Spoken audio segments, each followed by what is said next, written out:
ভয় দেখানো হয়।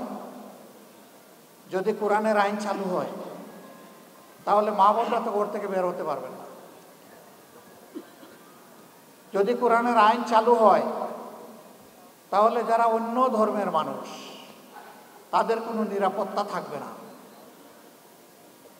আমরা যারা কোরআনের আইন চালু করার জন্য আল্লাহর দেওয়া তৌফিকের জন্য চেষ্টা করছি, আমাদের মা বোনরা ঘর থেকে বের হয় না। সমাজের বিভিন্ন পেশায় তারা কাজকর্ম করে না। আত্মীয় স্বজনের বিপদ আপদ হলে তারা দৌড়ে যায় না। তারা সমাজের উন্নয়নে অবদান রাখে না। তারা শিক্ষা প্রতিষ্ঠান, সর্বোচ্চ শিক্ষা প্রতিষ্ঠানে গিয়ে লেখাপড়া করে না। তারা লেখাপড়া করায় না, সবই করে। রাসূল করিম সাল্লাল্লাহু আলাইহি সাল্লাম এই সব কিছুর সুযোগ যত সাহাবিয়া ছিলেন, উম্মাহাতুল মুসলিমিন ছিলেন, সবার জন্য খুলে দিয়েছিলেন।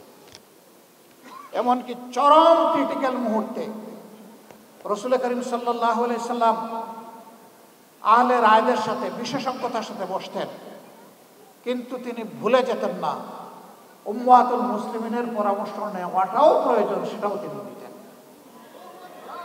তার বাস্তব নমুনা সুলহ হুদাইবিয়া।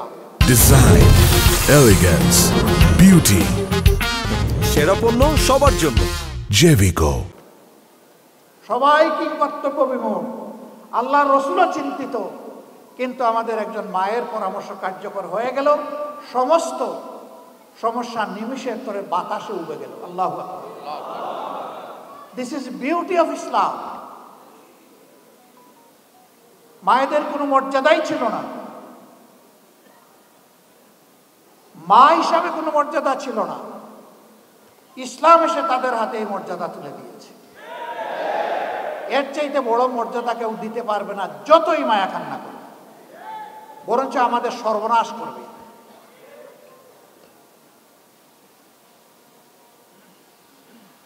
বলে যে ও মুসলিমরা, এদেরকে আবার কেউ কেউ প্রশ্ন করে অথবা শিখিয়ে দেয়, বলে যে আমাদের কাছ থেকে জিজিয়া কর নিবেন কেন? একজন বড় লিডার একটা ধর্মের আমাকে এই প্রশ্ন করলেন। আমি একেবারেই সঙ্গত প্রশ্ন আপনি করেছেন। আচ্ছা আপনি বলুন তো আমাকে, মুসলমানরা যাদের সম্পদ আছে তাদেরকেও তো জাকাত দিতে হবে ইসলামী রাষ্ট্রে। কয় তা তো দিতে হবে। যে আপনি কি জাকাত দিবেন? কয় না, আমি তো মুসলমান না, আমি জাকাত দেবো কেন? তো জাকাত তো আল্লাহর নির্ধারিত ট্যাক্স। এই ট্যাক্সের সাথে রাষ্ট্রে অন্যান্য ট্যাক্সও থাকবে, তবে এটা হচ্ছে মূল ভিত্তি।